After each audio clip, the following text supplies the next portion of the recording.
नमस्कार दोस्तों, आप सुन रहे हैं मेरी कहानी मेरी जुबानी। कहानी सुरभि की है।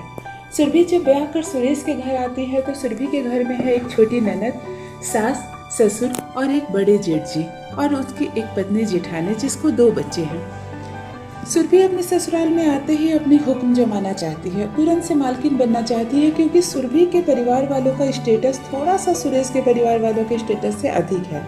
सुरभि के पिता बहुत अधिक पैसे कमाते हैं, फिर भी वो सुरेश को अपनी बेटी इसलिए दिए हैं कि सुरेश की अच्छाई, सुरेश का सीधापन सुरभि के पिता को बहुत अच्छा लग गया। सुरभि बचपन से यही ख्वाब देखी थी कि मैं बहुत ज़्यादा रईस घर में शादी करके जाऊं, जहां मुझे हाथ पैर तक हिलाना ना पड़े, एक ऑर्डर करूं और पानी मेरे सामने आ जाए। लेकिन ऐसा नहीं होता है। सुरेश सुरभि के पिता के दफ्तर में ही काम करता है और सुरेश की अच्छाई सुरभि के पिता को इतनी अच्छी लग जाती है कि बस उन्हें लगता है कि दामाद हो तो ऐसा। उसकी अच्छाई, उसके नेक दिल देखकर ही उन्हें ऐसा लगता है कि मेरी नक चढ़ी बेटी का हाथ अगर सुरेश जैसा सीधा साधारण आदमी थाम ले तो फिर सुरभि का भी बेड़ा पार हो जाएगा। इसी अच्छे और नेक इरादे से सुरभि के पिता सुरेश से अपनी बेटी की शादी कर देते हैं। सुरभि कुछ कह नहीं पाती है, अपने पिता की मर्जी में हाँ मिलाना पड़ता है और ब्याह कर आ जाती है सुरेश के घर। सुरभि के हर कुछ बहुत महंगा है। सुरभि की साड़ियाँ, जितने कपड़े चढ़े हैं, यहाँ तक कि सुरभि सोने के लिए जो नाइटी लेकर आई है वो भी लगभग 3,500-4 हज़ार रुपये का एक है। सुरभि की छोटी ननद ज्योति बार बार आकर भाभी की सारी चीज़ों को देखती है। हाथ लगाने से पहले भाभी की तरफ देखती है। भाभी कहती है बार बार, ज्योति हाथ मत लगाइए मेरे कपड़ों को, ऐसे महंगे कपड़ों में दाग लग जाता है।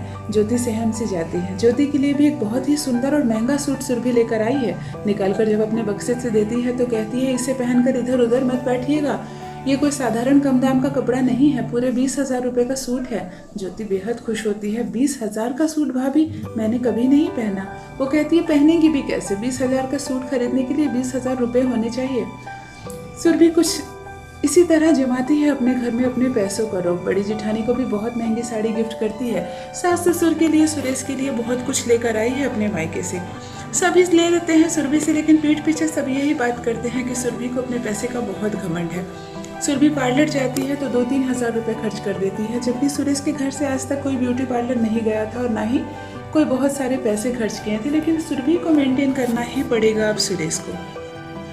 बड़ी जेठानी तो इतनी सहमी हुई है कि सास से जाकर कहती है माँ जी, ये जो बहू हम अपने घर ले आए हैं क्या मेरी मदद करेगी और क्या आपकी सेवा करेगी? मुझे नहीं लगता है, मुझे तो लगता है रोटी सब्जी बनाकर मुझे इसके ही पलंग पर पहुंचाना होगा। सासू माँ बड़ी बहू को कहती है देखो बहू, ये गंदा आदत इसे मत दिला देना। अगर एक बार तुम इसकी खातिरदारी और सेवा में लग जाएगी तो जिंदगी भर ये तुझसे सेवा कराएगी। इसीलिए जब तू सब्जी बनाना तो सुरभि को रोटी बनाने के लिए कहना, जब सुरभि चाय बनाएगी तब तुम नाश्ता बनाना। ऐसे दोनों जेठानी देवरानी मिलकर खाना बनाना। आज मैं जिंदा हूँ इसीलिए देख रही हूँ दोनों को, मैं चली गई तो तुम्हें तो परेशान कर देगी छोटी बहू। होगी बड़े घर की बेटी तो अपने घर में होगी, अब हमारे घर की बहू है और हमारे घर का एक सदस्य, यहाँ रहना है तो भाई काम बराबर रूप से करना पड़ेगा। जेठानी जी कहती है हाँ माँ, मैं सुरभि को समझा दूंगी। सुरभि को जब भी बड़ी गोतनी समझाने जाती है कि सुनो सुरभि, घर के काम में तुम भी मदद किया करो, किचन का काम किया करो, सुरभि यही कहती है नहीं भाभी, मुझसे नहीं होगा। मेरी उंगलियां देखी हैं कितनी गोरी गोरी और नाजुक है, आपके हाथों की तरह कड़ी और मोटी मोटी थोड़ी ना है जो मैं किचन का काम करूंगी और घर का काम। मैं अपने घर में कोई काम नहीं करती थी, मुझे आदत नहीं है। अगर आपसे नहीं होता है तो कोई बात नहीं, मैं पापा से कहकर एक नौकरानी रख लूंगी अपने लिए। ये कहकर अधिकतर सुरभि काम से बचा करती थी। फिर भी अपने कमरे की सफाई, अपने कपड़े धोना करना ही पड़ता था और इसके लिए सुरेश पर अक्सर चिल्लाया करती थी। शादी के 15 दिन के बाद सुरभि ने कहा कि मैं मायके जाना चाहती हूँ 2 दिन के लिए, पापा से मिलकर आऊंगी, पापा की बहुत याद आ रही है। सुरभि की सास ने कहा बेटा इसमें कोई पूछने की बात है, तुम्हारा अपना घर है और अपने पापा से मिलने के लिए हमसे इजाजत लेने की क्या जरूरत है, तुम चली जाओ, मैं सुरेश को भेज देती हूँ। सुरेश सुरभि को लेकर सुरभि के मायके जाता है। 2 दिन वो भी वहाँ रुक जाता है। सुरेश की बहुत खातिरदारी करते हैं सुरभि के पिता। सुरभि से भी मिलकर बहुत अच्छा लगता है उनके पिता को कि चलो मेरी नक चढ़ी बेटी कम से कम घर संसार में बस तो गई।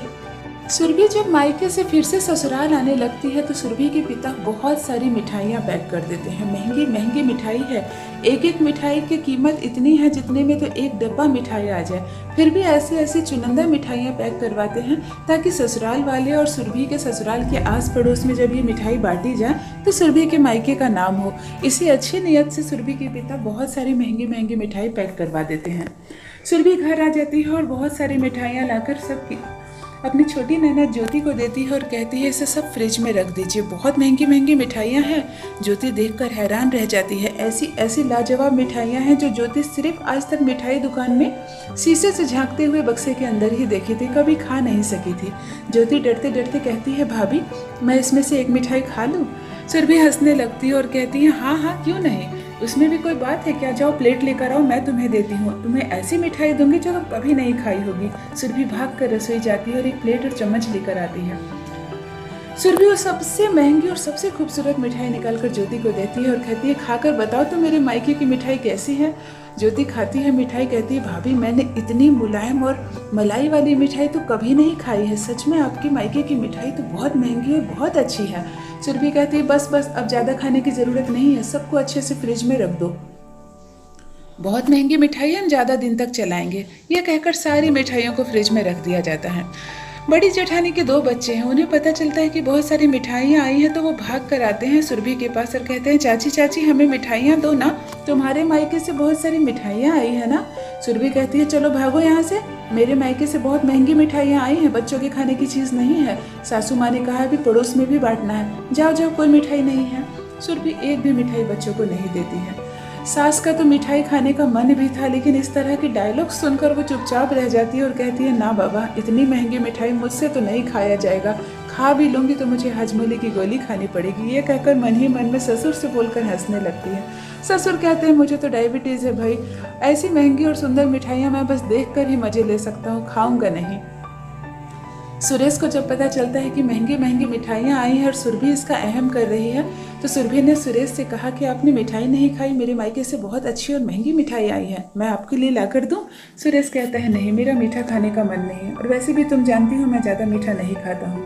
सुरभि चुपचाप रह जाती है। अगले दिन सासू माँ कहती है बेटा तुम मायके से आई हो, पड़ोस में सभी पूछ रहे हैं कि मायके गई थी तो बहू क्या लाई। हमारे यहाँ रिवाज है कि बहू के मायके से जो भी मिठाइयाँ या सगुन आता है वो पड़ोस में भी थोड़ा बहुत बांटा जाता है, थोड़ी सी मिठाइयाँ पड़ोस में बांट दो। सुरभि कहती है क्या बात कर रही है माँ जी, ऐसी महंगी महंगी मिठाइयाँ पड़ोस में बांटने की चीज़ है क्या? आपके पड़ोसी कभी इतनी महंगी मिठाई देखे भी हैं? खाएंगे क्या? मैं नहीं बांटूंगी एक भी मिठाई, बहुत महंगी मिठाई है। सासू माँ माथे पे हाथ रख लेती है और मन ही मन सोचती है आखिर मिठाई ही तो है, अगर इसे खाया ना जाए तो ये खराब हो जाएगा और फेंकना पड़ेगा। लेकिन नकचड़ी बहू को कौन समझाए, वो कहती है ठीक है मत बांटो। कहा जाता है ना कि जिस चीज़ को न खाया जाए ना ही उपयोग में लाया जाए उसकी तीसरी अवस्था होती है, बस वही अवस्था होती है बहू के मायके की महंगी मिठाई की।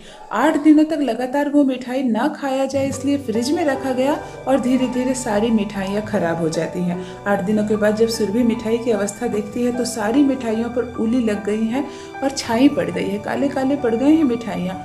ज्योति मन ही मन कहने लगती है भाभी तुमने मुझे एक भी मिठाई खाने नहीं दी और देखो सारी मिठाइयाँ खराब हो गई। सुरभि को बड़ा अफसोस होता है कि ना ही मैंने पड़ोस में ये मिठाई बांटी और ना ही घर में बच्चों को एक भी मिठाई खाने के लिए दी और सारी की सारी मिठाइयाँ खराब हो गई और सड़ गई। तो ये थी दोस्तों बहू के मायके से आई महंगी मिठाई की एक छोटी सी कहानी। आशा करती हूँ दोस्तों कहानी आपको अच्छी लगी होगी। मेरी कहानियाँ पसंद आए तो चैनल को सब्सक्राइब जरूर कीजिए। बनी रहिए मेरे साथ, आप सुन रहे हैं मेरी कहानी मेरी जुबानी। धन्यवाद।